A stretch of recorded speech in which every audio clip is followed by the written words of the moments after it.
Saludos, amigos y amigas de La Respuesta.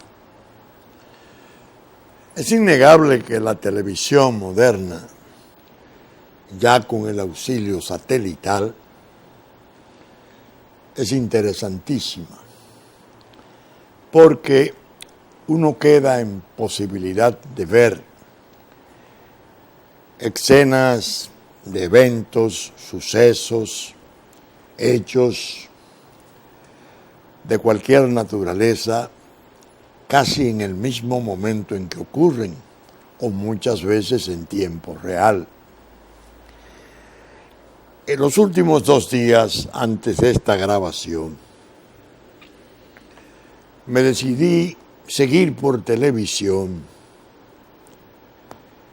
el proceso de destitución del presidente del gobierno de España, Mariano Rajoy, en ocasión de una moción de censura que encabezara el Partido Socialista Obrero Español, el PSOE, siendo su secretario general, don Pedro Sánchez, él la cabeza de la moción de censura. Resultó interesante el día jueves y el propio miércoles, aunque naturalmente hay que decir que la oratoria dejó mucho que desear. Los participantes de los distintos partidos y organizaciones, de las autonomías, el Partido Popular, el Partido Socialista Obrero Español, no son oradores. Se valían de notas, el propio Pedro Sánchez, el presidente Rajoy improvisaba mejor, pero España tiene la dificultad a esos fines de que tuvo grandes oradores en las Cortes previas al levantamiento que condujera a la guerra civil en el año 36. Oradores de fama mundial, Manuel Azaña, Gil Robles. Entonces estaban los otros políticos importantes de una elocuencia considerable, según los testimonios más generalizados de la época.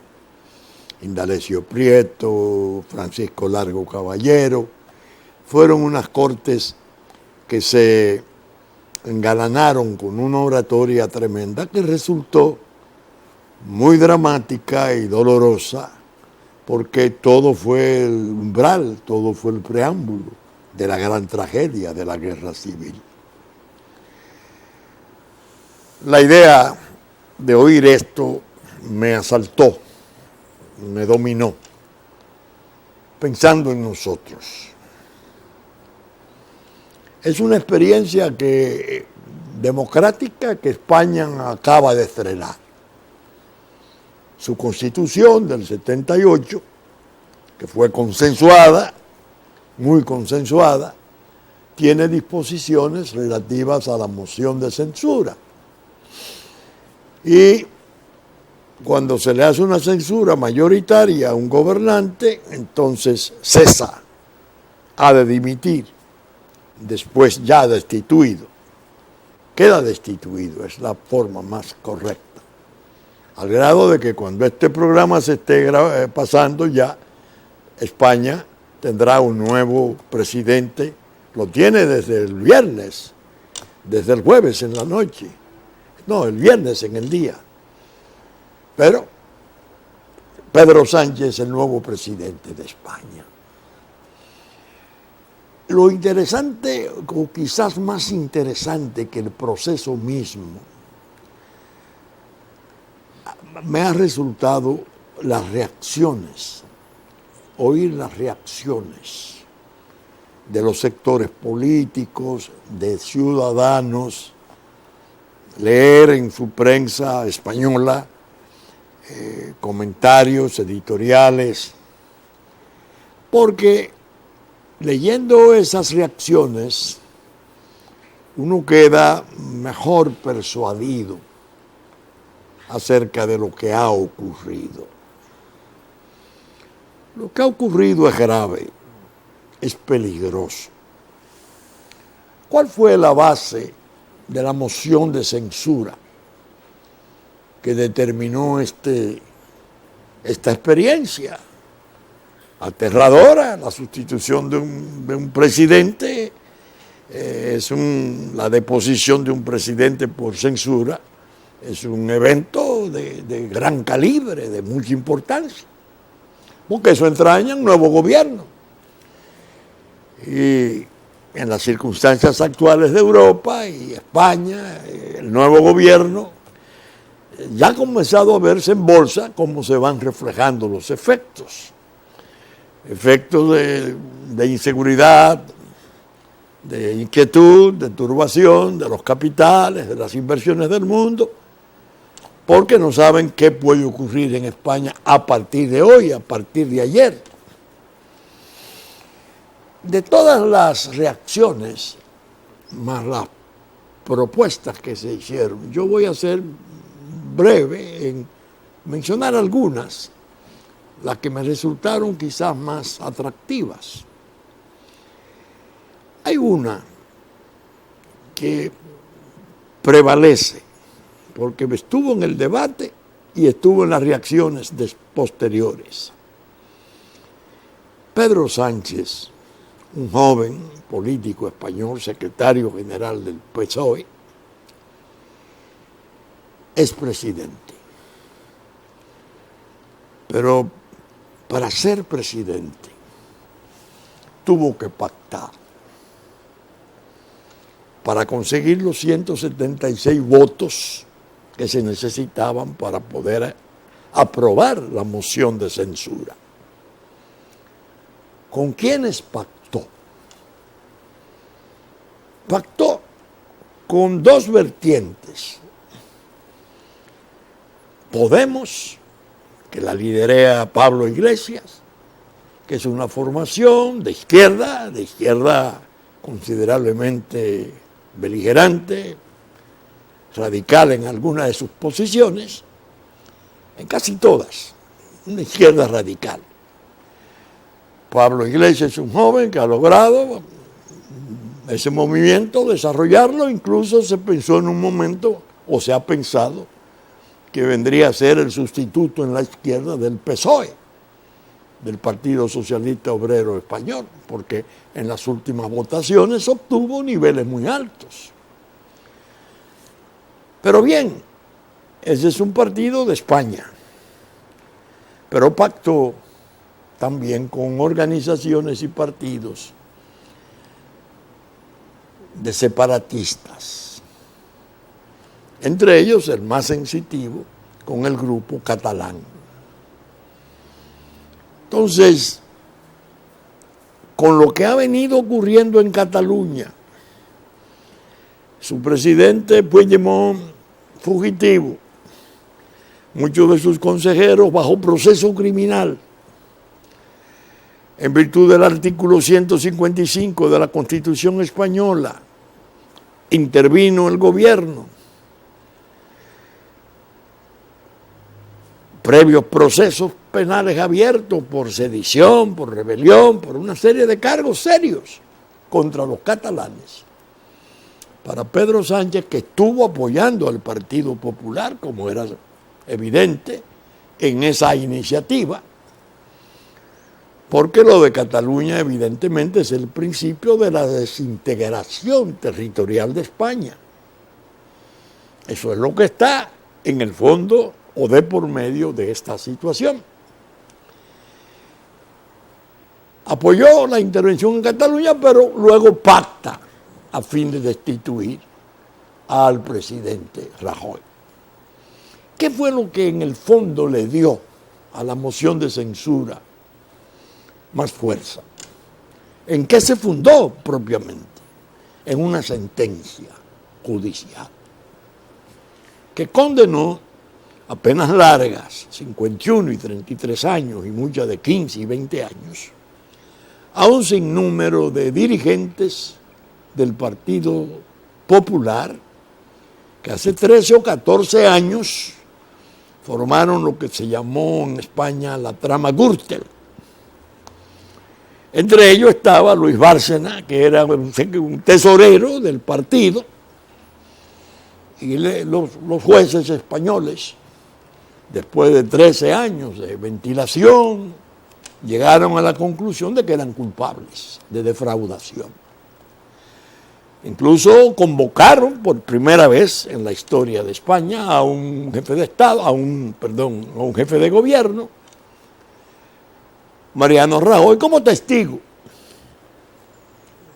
Asistió, testimonió, pero en la sentencia, en su redacción, se produjo propiamente un terremoto, porque no solo sancionó a los funcionarios, a los dirigentes del Partido Popular que habían estado inmersos en la trama Gürtel, sino que hizo una condenación civil contra el partido, bajo el alegato de que era un tipo de corrupción pasiva, porque de algún modo los fraudes de esos señores que el tribunal condenaba reflejaban provechos ilícitos para el partido.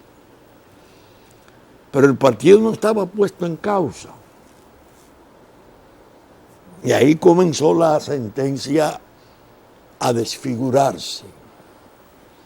Naturalmente, en esas condiciones, la situación se hizo insostenible. Y el lema de la moción de censura fue: si un tribunal ha declarado que usted es un testigo no creíble, usted no merece permanecer en el gobierno. Rajoy se negó totalmente a admitir responsabilidad y decía que, en definitiva, el partido no tenía que ver, que esos hombres respondieran conforme a su responsabilidad personal penal. Entonces, esa sentencia, que dicho sea de paso, he estado viendo que uno de los jueces, no tengo su nombre porque todavía no lo he pescado, sí oí el comentario, había hecho públicamente hace algunos meses comentarios muy fuertes sobre la posición del gobierno en la cuestión de Cataluña, y había acusado a la Guardia Civil de torturar. Entonces ese juez participó en la deliberación y, según se dice en las publicaciones de prensa, fue el juez que impuso la inclusión del partido en la condenación. Es decir, había jueces, 4 creo, que decían: señores, estamos juzgando a estos hombres, no al partido.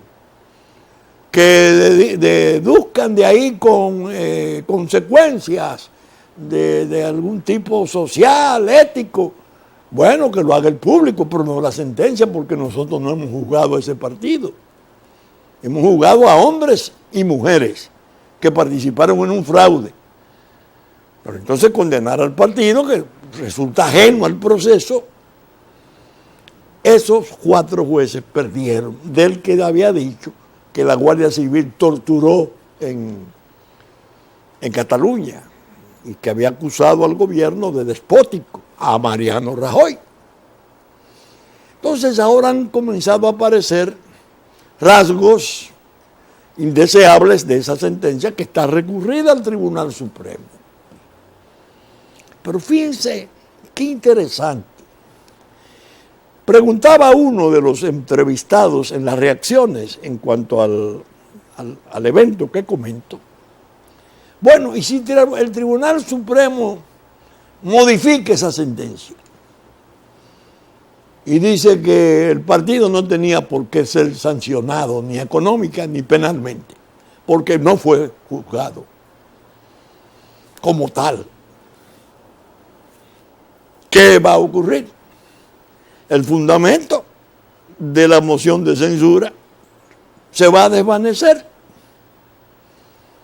Ese mismo, no recuerdo cuál de ellos, un dirigente importante, decía: bueno, se está juzgando otra trama criminal, las llamadas R's.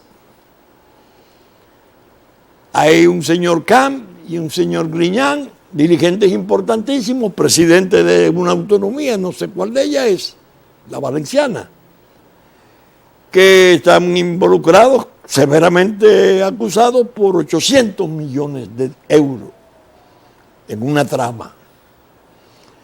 Si esa corte sanciona a esos dos presidentes de autonomía, ¿va a renunciar el señor Pedro Sánchez o se va a montar una nueva moción de censura contra Pedro Sánchez? Porque dos hombres importantes de ese partido fueron sancionados mientras se desempeñaban sucesivamente como presidentes de esa autonomía. Entonces, han surgido las cuestiones de que Rajoy no quiso dimitir, que pudo dimitir y dejaba la moción de censura sin efecto, pero que no lo hizo, que a pesar de los consejeros que le recomendaban que dimitiera porque así se caía la moción de censura y entonces abrir la posibilidad de nuevas elecciones. Felipe González, del PSOE, vi unas declaraciones interesantes. Él decía, en realidad quien debe tener la última palabra es el pueblo y se debe de ir a elecciones.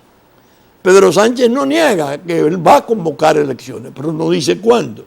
Y habla de hacer un gobierno en capacidad de producir todas las reformas que él se ha propuesto, que no las ha enunciado claramente, y todas las enmiendas y todos los impulsos de un nuevo gobierno. Entonces deja como indefinida la cuestión del tiempo en que va a hacer elecciones hasta cumplir la legislatura. Ahora, va a gobernar en minoría. Va a mantener la alianza, la coalición implícita que ha habido con los separatistas. ¿Cuál es la exigencia de los catalanes separatistas? Que les reconozcan los referéndums, que les reconozcan la condición que se han propuesto de independizarse de España. Va a aplicar el 155 de la Constitución nuevamente, cuando el nuevo presidente Torra de Cataluña pueda incurrir en atropellos institucionales. Pedro Sánchez lo va a hacer, como lo hizo apoyando al PP. Y si lo hiciere, ¿cuál va a ser la actitud del PP? Va a apoyar el 155 para intervenir de nuevo a Cataluña. De su parte, Pablo Iglesias, el joven dirigente de Podemos, está fascinado. Y su compañera, su esposa creo que es, no sé, ahora salió últimamente un escándalo sobre un chalet con piscina y esas cosas que él compró bajo el régimen hipotecario. Unos cuartos que consiguió prestados y una hipoteca típica. Lo único que se trata de una especie de vivienda, si no suntuosa, de mucho valor. Pablo Iglesias parece que tiene interés de demandar participación en el gobierno. Gente de izquierda a puestos, a cargos.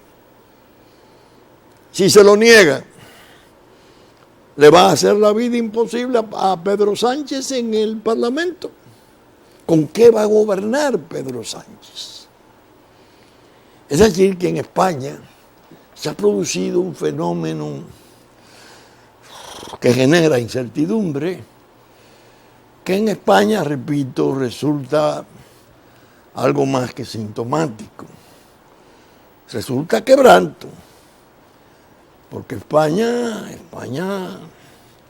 está inscrita en la historia del mundo como escenario de una de las experiencias más dolorosas, más cruentas, su guerra civil, precisamente como consecuencia de incomprensiones abismales entre su clase política. ¿Qué va a pasar? Ahora, ustedes están totalmente autorizados a pensar. Bueno, ¿y por qué la respuesta se ocupa con cierto detenimiento de lo que acaba de ocurrir en España? Por lo que dije en la televisión, de la televisión satelital ya. Porque uno viendo las experiencias de otros pueblos puede pensar en el propio. Y yo quiero decir algo como reflexión, no moraleja, no, como reflexión primordial mía después de ver la experiencia. La política, evidentemente, es un caldo de cultivo para las peores degradaciones de la condición humana. Uno viendo a esos hombres, esos rejuegos, sí, pero tú estuviste contra los presupuestos y dijiste que el presupuesto que se acaba de aprobar era una barbaridad, porque le había premiado al País Vasco. Entonces Rajoy se dijo, sí, pero usted halagó al País Vasco y consiguió su voto aprobando en un presupuesto excesivo. Entonces comparece el señor Esteban por los 6 votos que determinaron el asunto del País Vasco. Tuvo una intervención interesantísima cuando dijo, al ver esta mañana la primera plana de los diarios, más o menos fueron sus palabras, vi que el destino de España estaba en manos de los vascos. Entonces comenzó a decir, cualquiera que sea la posición que asumamos, vamos a merecer crítica. Y dijo durezas contra Pedro Sánchez, que uno llegó a entender en principio que el voto vasco iba a ser contrario a la censura. Pero después giró hacia el sí, diciendo que de todos modos la inestabilidad que surgiría de esta experiencia sería menor daño que mantener al gobierno. En definitiva, dieron el voto para fulminar a Rajoy y premiar a Pedro Sánchez, que había estado opuesto al presupuesto en su favor. Eso sí, le dijeron a Pedro Sánchez, usted respeta el presupuesto, porque si usted se porta bien, contará con nuestro apoyo. Eso se lo dijo Cataluña, eso se lo dijo todo. La Nueva Canaria le dijo lo mismo.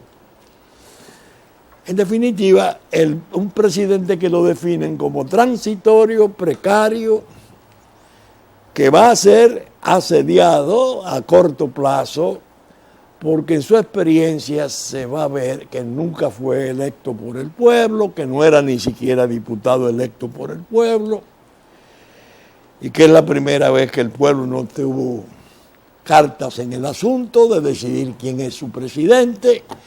Lo van a ir desfigurando como una especie de ambicioso usurpador.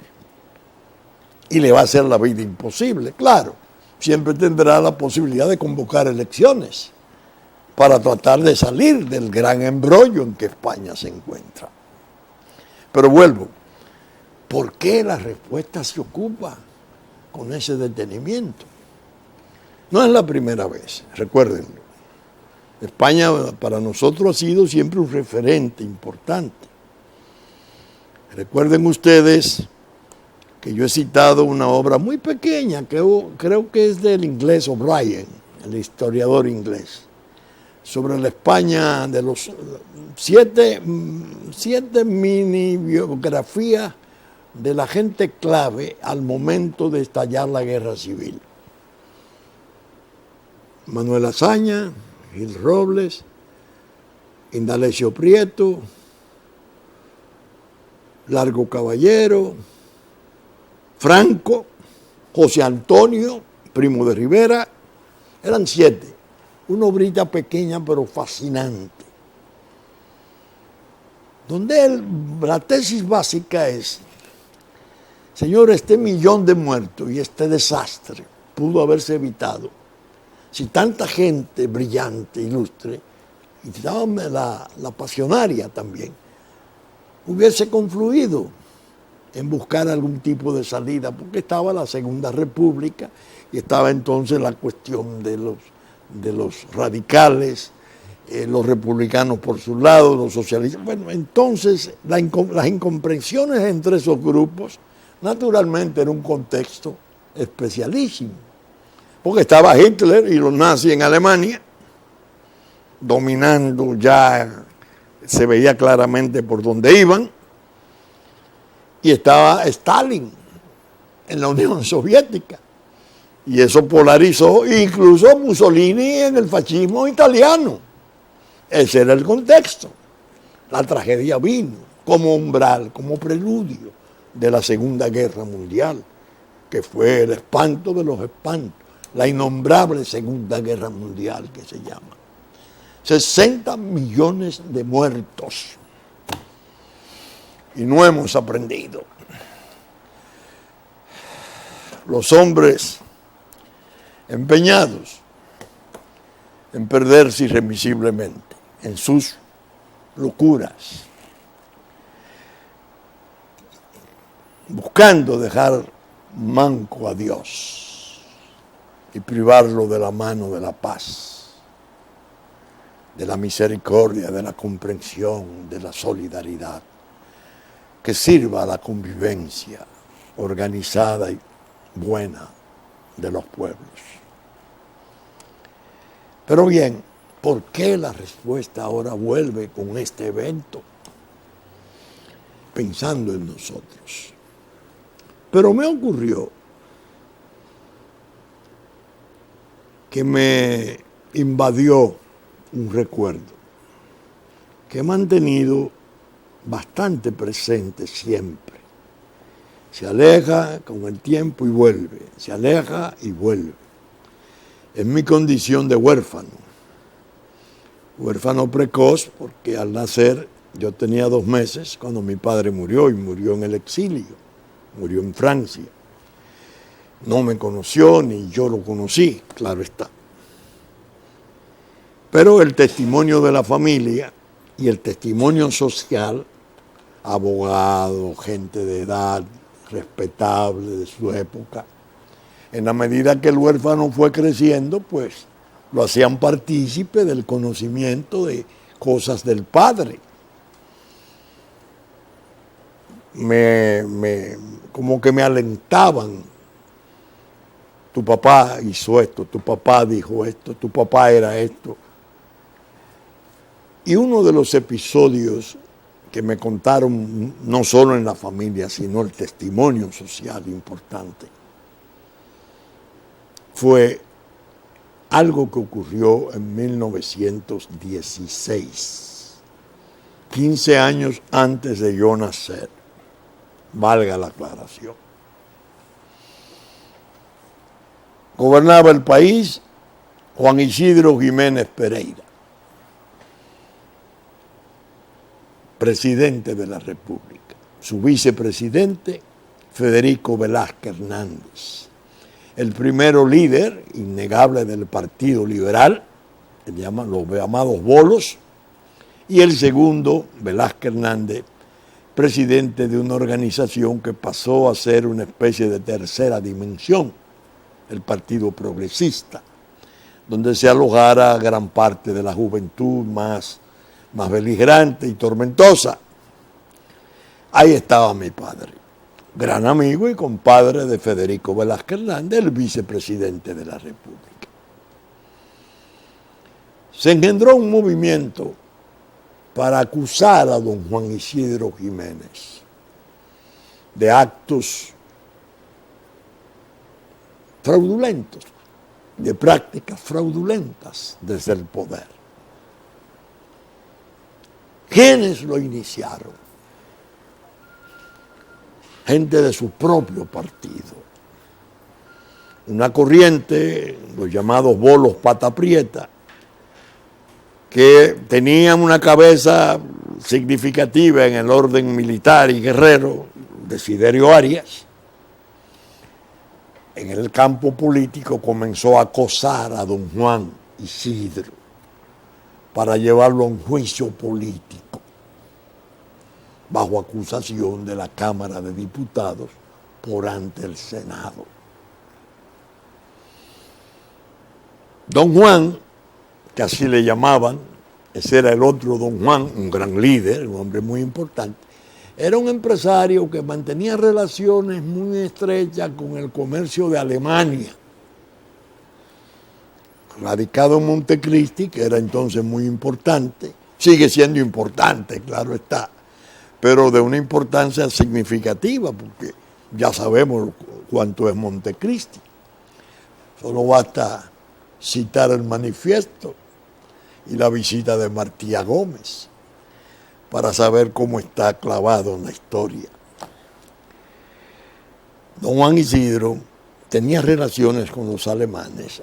Ha habido siempre la creencia, la convicción, de que como estalló la guerra en el 1914, ya los submarinos alemanes estaban en el Caribe y en el Atlántico, que entonces eran muy elementales, pero eran sus submarinos. El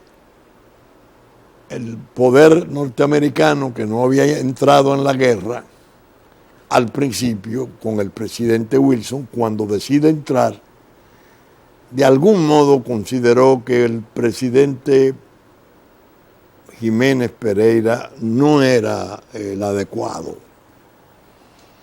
y lo desestabilizaron hasta el grado de exponerlo a ser destituido en forma ignominiosa.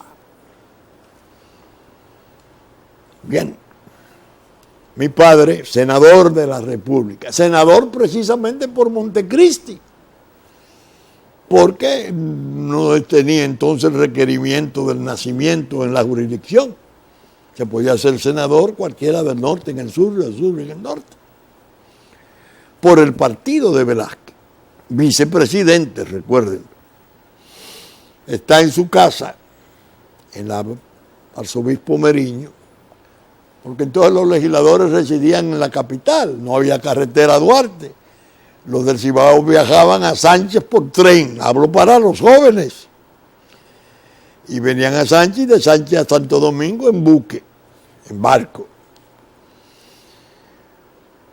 Recibe la visita del embajador norteamericano Russell.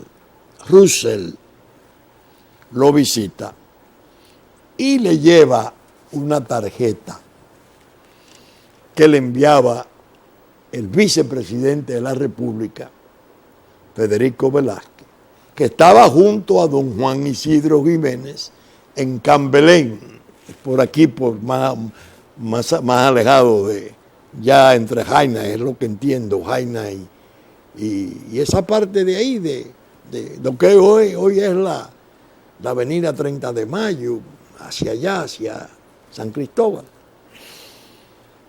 En la tarjeta, el presidente Velázquez le dice: compadre, no intervenga en la sesión de mañana oponiéndose a lo que se va a plantear. Todo esto está perdido. Ya ellos estaban los dos desalojados del poder, todavía no había nada de golpe. Se habían ido como a refugiar en Cambelén. Recuérdese que usted es senador del Partido Progresista. Como diciéndole a don Federico, ese es un problema interno del Partido Liberal. Son los propios senadores liberales que acusan al líder. Mi padre le dice en la sala de su casa: embajador, dígale a mi compadre Velázquez que yo no soy senador de su partido, yo soy senador de la República. Y yo voy a ir a la sesión a oponerme, porque esa es una ignominia contra don Juan. Eso es una falsedad. Eso es una ignominia. El Senado quedaba frente al Parque Colón, el famoso Palacio de Borguellá, donde estuvo radicado el gobierno haitiano cuando la ocupación haitiana. Mi padre llega y pronuncia un discurso explosivo, oponiéndose y hablando de la traición. Y es secundado por un hombre importantísimo, un abogado nacional de primer orden, don Jacinto de Castro, que era del Partido Nacional de Horacio Vázquez. Es decir, que los dos senadores que salen, uno violentamente y el otro respaldando a este en la posición para romper el quórum y evitar la expulsión de don Juan Isidro, no eran de su partido, sino de partidos diferentes.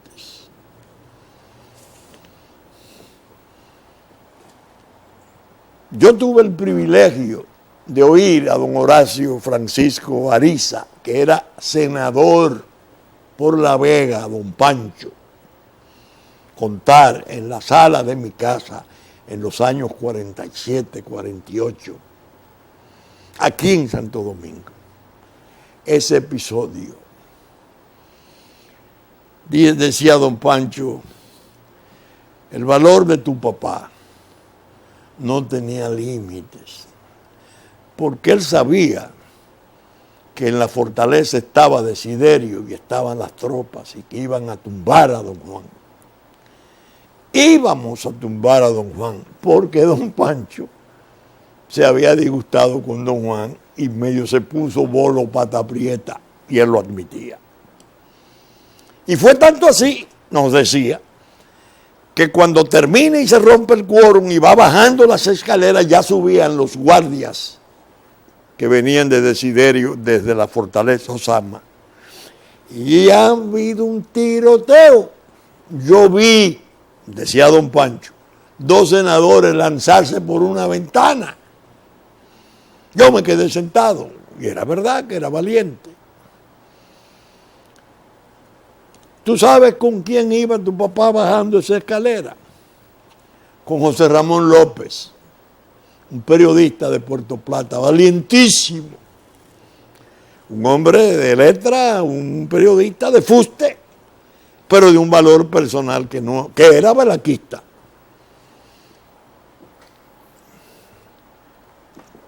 Se rompe el quórum, no se puede infamar a don Juan. Horas después, 24 o 30 horas después, desembarcan las tropas norteamericanas en la primera intervención militar en la República Dominicana. El jefe militar que había servido para el levantamiento contra el líder de su partido se fue sin ninguna resistencia a las tropas extranjeras. Ahí se le vio la realidad a lo que había subyacente en ese episodio parlamentario.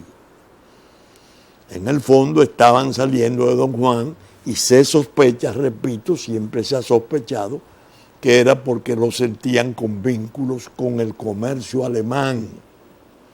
Y ya la guerra tenía 2 años. Venía del 14. Entraba a Estados Unidos y Estados Unidos parece que en su Caribe Sur, en su vientre, determinó, no, República Dominicana hay que asegurarla. Y se produjo el derrocamiento de don Juan y naturalmente de don Federico. Y lo que vino fue la intervención. Se arriaron las banderas y 8 años de intervención militar. Mi padre había cometido un error, viéndolo ahora en retrospectiva, pero muy cónsono con su temperamento. Había escrito un opúsculo hablando de que nosotros lo que merecíamos era una intervención, una patada yanqui. Porque él estaba hastiado, eso fue en los años de Cáceres, Él no tenía relaciones con el gobierno de Cáceres. Él había estado hastiado por fue después de la muerte de Cáceres, cuando vino la revolución de los quiquices, que duró un año, y todo fue guerra civil y problemas, hasta que se normalizó el asunto con la elección de Don Juan en el 14. Mi padre escribió eso, porque era de la escuela de Eugenio María de Hostos, como Américo Lugo, su gran amigo, su hermano. Y ellos tenían una especie de resabio con la manigua, la falta de civilización. Hostos decía civilización o muerte. Cada vez se levantaba un comisario, un comandante de armas, una cosa, no había paz. Y escribió desesperado eso, hablando, señalando a Costa Rica, el atraso nuestro en el analfabetismo, los problemas de salud. Bueno, eso, sin embargo, observen esto, que le sirvió incluso para duros ataques en su tiempo, porque tenía adversarios. No fue lo que lo guió a él cuando se opuso a la destitución de don Juan Isidro. Ahí se oponía al veredicto americano. Quería conservar el orden democrático. Y en el 20, el propio don Américo Lugo, entonces se hace el primer esfuerzo nacionalista, ya estaba revelado totalmente, al grado de que terminó siendo juzgado por una corte militar norteamericana por ofensas graves a las Fuerzas Armadas norteamericanas, cuando él estaba defendiendo, acusando a un mayor Bacalú le llamaban, y a César Lora y a un sinnúmero de dominicanos por abigeato, incendio, muerte. Habían matado 2 o 3 hombres importantes del campo de San Francisco. Mataron 7 testigos para el juicio, descargaron a Bacalú y descargaron a los demás. Pero mi padre, que los había acusado, entonces fue acusado de ofensa a las Fuerzas Armadas norteamericanas. Fue juzgado en el Palacio del Ayuntamiento anterior de Santiago, frente al Parque Duarte. Un juicio espectacular. Don Luis Felipe Mejía lo cuenta, porque estuvo en la barra de defensa jovencito. Él hizo su defensa junto con 2 o 3 compañeros importantes. Lo descargaron y ordenaron la degradación deshonrosa del mayor que él había acusado de asesinato múltiple. Todo eso, viendo esto de España, las traiciones, las posiciones, sí, yo apoyé, sí, pero te apoyé, pero si te sale de ahí yo te hago caer.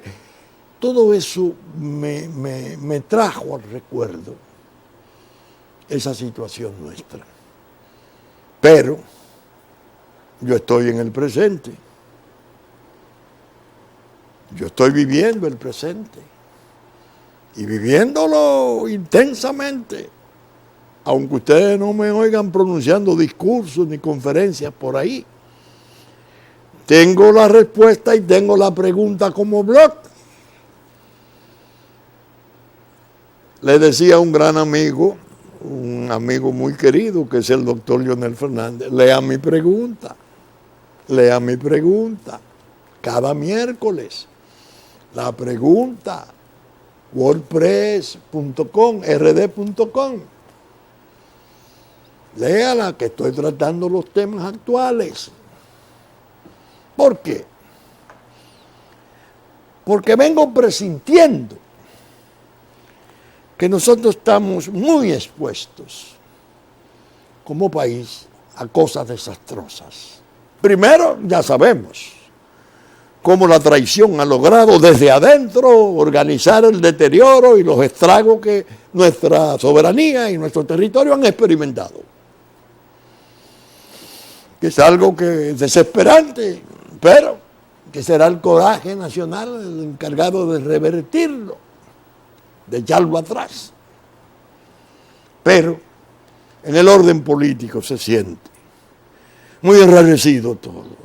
Las intrigas de siempre, los grupos de siempre, de una parte y de otra en el partido de poder, del cual nos apartamos por las razones claras de descuido de soberanía, descuido de territorio, proceso peligrosísimo hacia el Estado binacional.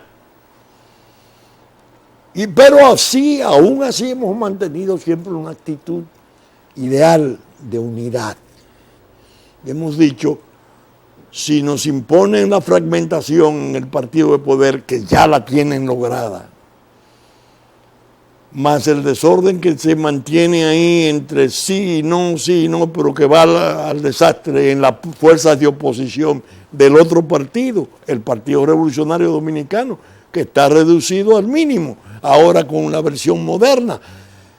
Todas esas intrigas trabajando y todo este desastre de las primarias abiertas, cerradas, mientras se están produciendo cosas tan severas y serias como la falsificación de la nacionalidad dominicana, porque se están creando cientos de miles de dominicanos falsos. ¿Qué es lo que se proponen? ¿A dónde vamos? Y me imagino que con el problema constitucional hay muchos grupos que no han aprendido la lección. Ellos entienden que la Constitución, que fue violada, evidentemente, fue estuprada para la reelección del 16. Incluso tengo la ventaja que hasta ministros del gobierno, dos ministros importantes, uno aplaudiendo un libro y el otro afirmando que eso había sido un negocio repugnante, la compra de conciencia de los senadores, que consintieron el paso de la reelección con la modificación en referimiento express que se hiciera para adecuarla. Y he dicho, tengan cuidado, las circunstancias han cambiado, la índole del poder de hoy en Estados Unidos no es la que había. Tengan cuidado, pueden venir situaciones muy delicadas porque desgraciadamente el poder inmenso de Estados Unidos tiene en sus manos muchos elementos de escándalo, peligrosos, incluso los extremos del propio tráfico internacional de drogas, conectado con la tragedia de Venezuela, señalándose al hombre más importante, creo que está más importante que el presidente Maduro, Diosdado Cabello, como cabeza de una cuestión de drogas, con el asiento en República Dominicana, con el apoyo en República Dominicana, según informes muy peligrosos, el Inside Crime, que leímos en el programa pasado. Es decir, hay una serie de fantasmas, pero que son no fantasmas, son realidades, que tienen vuelos de fantasma, merodeando la situación nacional. Y no ha habido manera de ajustar la razón. Ahora parece que la fragmentación la quieren convertir en pulverización. Ahora vemos aparecer las aspiraciones. Ya el partido de poder tiene, creo que 4, 6, le faltan 2 para 6 precandidatos. Entonces vienen las intrigas. Esto es porque hay que evitar que este otro vuelva. Entonces aparece un informe de The Economist de Inglaterra dando por un hecho la reelección de Fernández. Siempre que la reelección no la turbe. Bueno, ¿y qué es esto? ¿Qué es esto? Las mismas traiciones, las mismas desavenencias absurdas, las mismas sinrazones. Envenenando el ambiente y con ello evitando que la defensa integral de la República resulte eficaz y plena. Por eso ustedes tienen que perdonarme la licencia que tomé de estar tratando la cuestión española y decir, ay, la condición humana es la misma. Cuántas falsedades, cuántas simulaciones, cuántas insinceridades, cuánta hipocresía, teniendo cosas tan delicadas de frente, sabiendo cuáles son las características de los riesgos, de los peligros. Y entonces luce todo como tan emborronado, tan inseguro. Y yo creo que es hora de comenzar a organizar esfuerzos. Pero no eso que están apareciendo desde capillas, porque ese es el problema nuestro. Nosotros somos la conciencia nacional. ¿Quién le dijo a usted eso? ¿Dónde están sus hechos?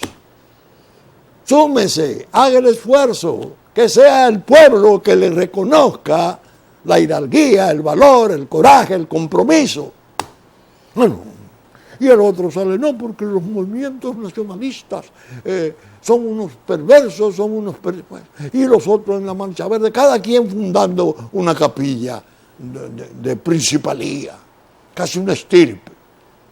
Eso lo que hace es lubricar la división, aumentarla, en la pulverización, la atomización de fuerzas políticas y sociales que deberían de mantener un grado serio, fuerte de unidad para blindar a la República de más y nuevos peligros.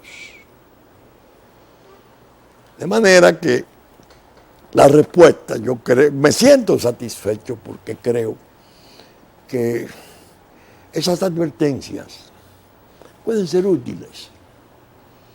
No para los que están enredados en las intrigas, porque para eso lo que hay es agenda de intereses, de provecho o miedos de todos los grupos.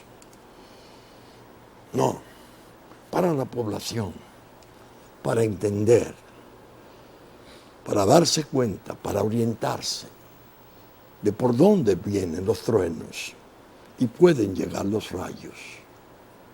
Bien, saben ustedes que estamos saliendo por Super Canal 33 de televisión abierta, 3 del cable, el domingo a las 11 de la mañana, que ya nos anticipó Cinevisión, Canal 19, a las 6 de la mañana de sábado, que asimismo Telefuturo, Canal 23, después de la misa de San Antonio, a las 8 de la mañana de domingo, como Telenor de San Francisco de Macorís, 12 del mediodía, 6 de la tarde de domingo, Teleimpacto, 12 del mediodía, 9 de la noche de domingo y 9 de la mañana de lunes, que asimismo TNI, Canal 51, a las 7 de la noche de domingo, Musavisión, TV3,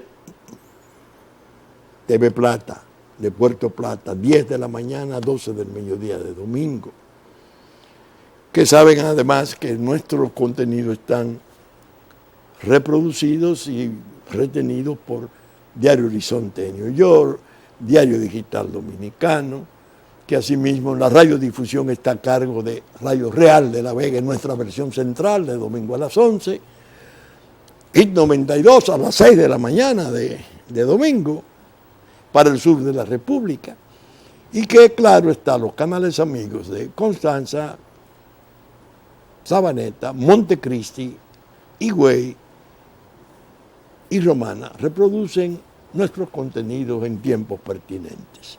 Con la gracia de Dios esperamos estar con ustedes el próximo fin de semana con su respuesta. Muchas gracias y hasta entonces.